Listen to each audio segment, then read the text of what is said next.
Welcome you all to let's crack it with Abhishek Gupta. तो ये है बहुत इंपॉर्टेंट एमसीक्यू प्रैक्टिस सीरीज।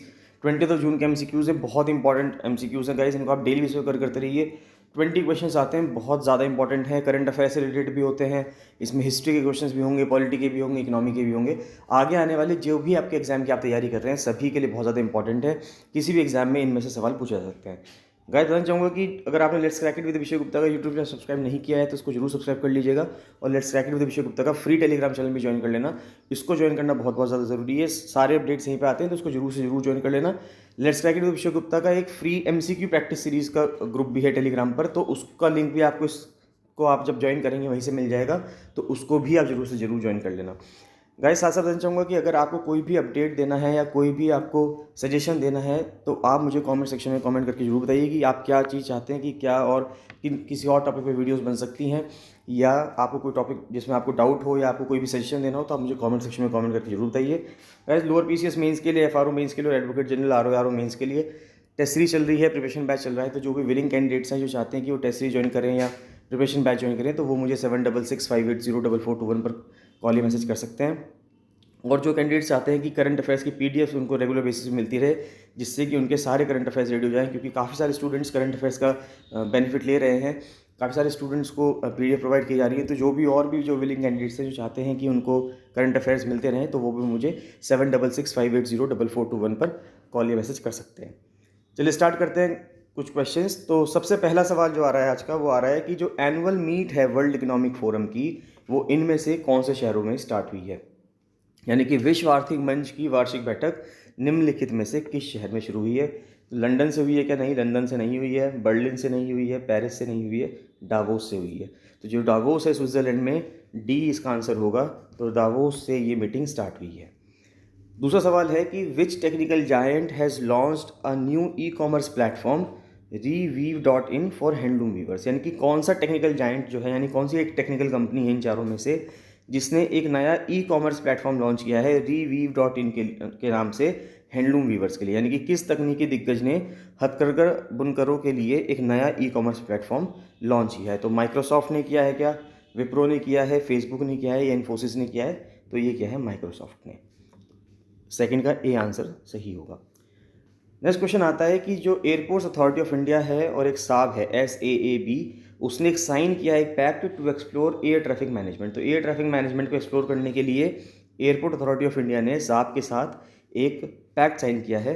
पूछा जा रहा है कि साब का हेडक्वार्टर कहाँ पे है, यानी कि भारतीय विमानपत्तन जो प्राधिकरण है और उस साहब ने एक हवाई यातायात प्रबंधन का पता लगाने के लिए एक समझौते पर हस्ताक्षर किए हैं। तो इसका मुख्यालय कहाँ पे है? देखिए साहब जो है वो एक स्वीडन कंपनी है, स्वीडिश कंपनी है। तो थर्ड का ए इसका सही जवाब होगा। स्वीडन की ये कंपनी है जो कि फाइटर जेट्स भी प्रोवाइड करती है। नेक्स्ट क्वेश्चन आता है कि इनमें से कौन सी ट्रेन्स को नेम किया गया है वंदे भारत एक्सप्रेस। तो जो वंदे भारत ट्रेन भारत में चल रही हैं, तो किस ट्रेन का नाम बदलकर वंदे भारत किया गया? तो ट्रेन 18 का नाम बदलकर वंदे भारत किया गया। ना डेक्कन ओडिसी है, ना गोल्डन चैरियट है, ना लाइफलाइन एक्सप्रेस है। तो ये कौन सी है? ये ट्रेन 18 है। नेक्स्ट आता है ISRO has launched human space flight centre in which of the following cities. यानी कि इसरो ने निम्नलिखित में से किस शहर में मानव अंतरिक्ष उड़ान केंद्र HSFC लॉन्च किया है। तो अभी हाल ही में इसरो ने लॉन्च किया है ह्यूमन स्पेस फ्लाइट सेंटर, जिसके वजह से हमें गगनयान जो हमारा मिशन है, कि जो हमें गगनयान मिशन के तहत हमें एस्ट्रोनॉट भेजने हैं, भारत से जो एस्ट्रोनॉट्स ऊपर जाएंगे, तो उसके लिए जो गगनयान मिशन लॉन्च किया गया है उसके वजह से ह्यूमन स्पेस फ्लाइट सेंटर को इस्टेब्लिश किया गया है। और ये कहाँ पे किया गया है? ये बेंगलोर में किया है। फिफ्थ का सी इसका सही जवाब होगा, बेंगलुरु के अंदर इसको किया गया है। नेक्स्ट आता है कि which state government has launched Kalia students scholarship scheme to boost education for farmers children. यानी कौन से राज्य सरकार ने, किस राज्य सरकार ने किसानों के बच्चों के लिए शिक्षा को बढ़ावा देने के लिए कालिया छात्र छात्रवृत्ति योजना शुरू की है। तो यानी कि कालिया जो स्कीम है, अगर आप KALIA देखेंगे तो कालिया जो स्कीम है, ये जितनी भी स्कीम्स है कालिया के नाम से, ये सब उड़ीसा की गवर्नमेंट ने स्टार्ट की हैं। छत्तीसगढ़ नहीं है, तमिलनाडु नहीं है, असम नहीं है, तो उड़ीसा की गवर्नमेंट ने स्टार्ट की है कालिया स्कीम। तो यहाँ पे जो बच्चों को प्रोवाइड की जाएगी स्कॉलरशिप, वो भी उड़ीसा में ही प्रोवाइड की जाएगी। नेक्स्ट है कि which country has decided to include Hindi as the third official language in courts. यानी कि इनमें से कौन से देश ऐसा है जिसने हिंदी को इंक्लूड किया है अपने यहाँ तीसरी ऑफिशियल लैंग्वेज के रूप में कोर्ट्स में? तो वो किया है UAE ने। तो UAE जो बहुत ज़्यादा लिबरल कंट्री होता जा रहा है और नए नए जो मॉडर्न चीज़ें हैं उनको भी अपना रहा है, ज़्यादातर चीज़ें वहाँ पे अलाउड हैं, तो इस वजह से यूएई ने ही ये एक इनिशिएटिव लिया है कि वो हिंदी को तीसरी ऑफिशियल लैंग्वेज के रूप में अपनाएगा।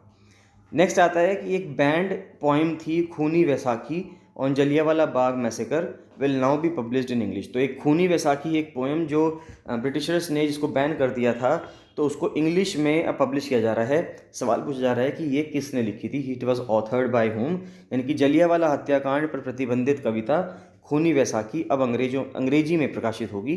तो ये किसके द्वारा लिखी गई थी, ये नानक सिंह जी के द्वारा लिखी गई थी। तो सी ऑप्शन इसका सही होगा, नानक सिंह।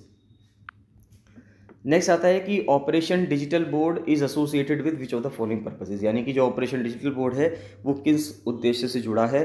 तो रेलवे ट्रैफिकिंग से है क्या, नहीं, रेलवे ट्रैफिकिंग से नहीं है, साइबर सिक्योरिटी से नहीं है, ई बैंकिंग सर्विसेज से नहीं है, डिजिटलाइजेशन ऑफ एजुकेशन से है, यानी कि पढ़ाई का, शिक्षा का डिजिटलीकरण करना है, इसके वजह से ऑपरेशन डिजिटल बोर्ड चलाया जा रहा है।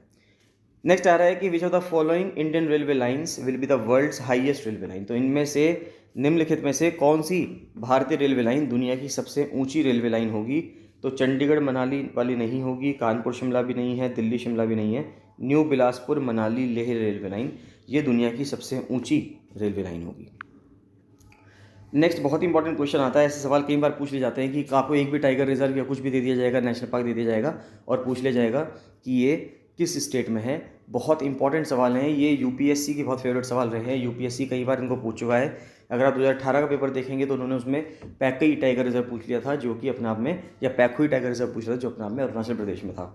उसी प्रकार से क्वेश्चन ये है कि बांदीपुर टाइगर रिजर्व जो कि अभी न्यूज़ में था रिसेंटली, ये इनमें से किस स्टेट के अंदर है, यानी कि बांदीपुर टाइगर रिजर्व जो हाल ही खबरों में है निम्नलिखित में से किस राज्य में स्थित है। यूपी में नहीं है, ये कर्नाटका में है। तो 11th का बी आंसर सही होगा।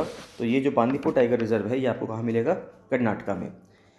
नेक्स्ट क्वेश्चन है कि रिसेंटली भारत को इनवाइट किया गया है 46th सेशन में फॉरेन मिनिस्टर्स की of organisation of Islamic cooperation OIC की। तो इस कॉन्टेक्स्ट में बताइए कि इनमें से कौन सा एक स्टेटमेंट सही नहीं है। देखिए इंपॉर्टेंट चीज़ ये है कि हमें ये ध्यान रखना है क्या पूछा जा रहा है, is not a correct statement, यानी कि कौन सा कथन सही नहीं पूछा गया है। तो OIC जो है उसका हेडक्वार्टर जिद्दा में बिल्कुल मिलता है, सऊदी अरेबिया में उसका हेडक्वार्टर है। इंडिया ना तो इसका मेंबर है ना ही ऑब्जर्वर है, ये भी सही बात है।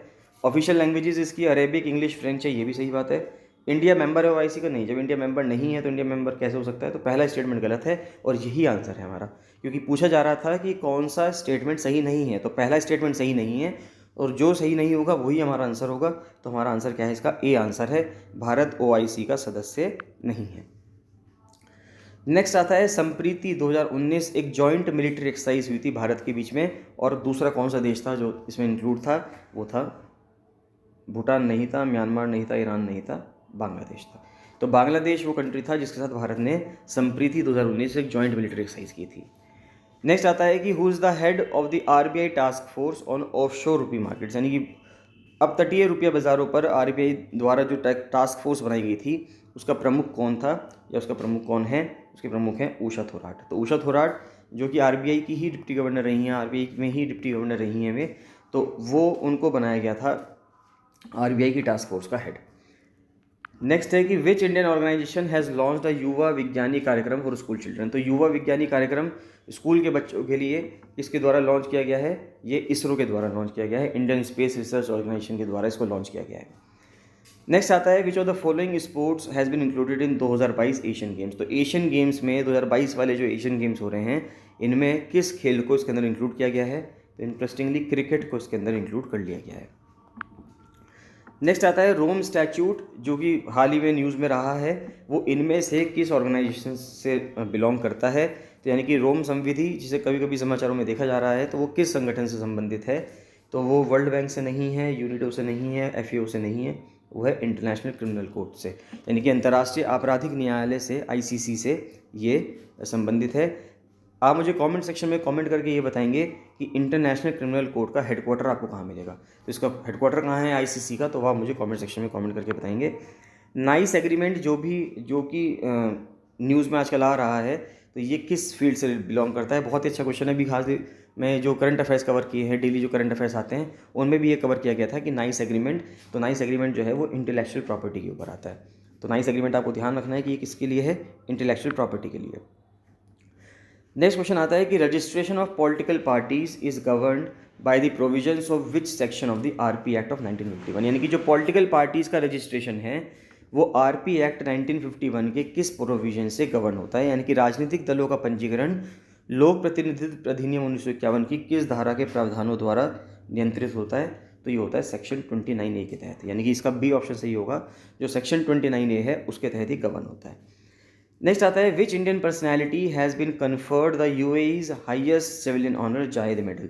तो यूएई का जो हाईएस्ट सिविलियन ऑनर है जायद मेडल, भारत के किस पर्सन को ये मिला है। तो मिला है भारत के प्रधानमंत्री श्री नरेंद्र मोदी जी को, यानी कि 20 का जो सी ऑप्शन है नरेंद्र मोदी, वो इसका सही जवाब होगा। ना तो सानिया मिर्ज़ा को मिला, ना शाहरुख खान को मिला है, ना ही शशि थरूर को मिला है। तो ये थे 20 बहुत ज़्यादा इंपॉर्टेंट क्वेश्चन गाइज, इनको आप कवर कर लीजिए। आपका कोई भी डाउट आता है, कोई भी आपका सेशन है, तो आप मुझे कमेंट सेक्शन में कमेंट करके ज़रूर बताइए। बाकी मिलते हैं नेक्स्ट वीडियो में। So thank you and bye bye.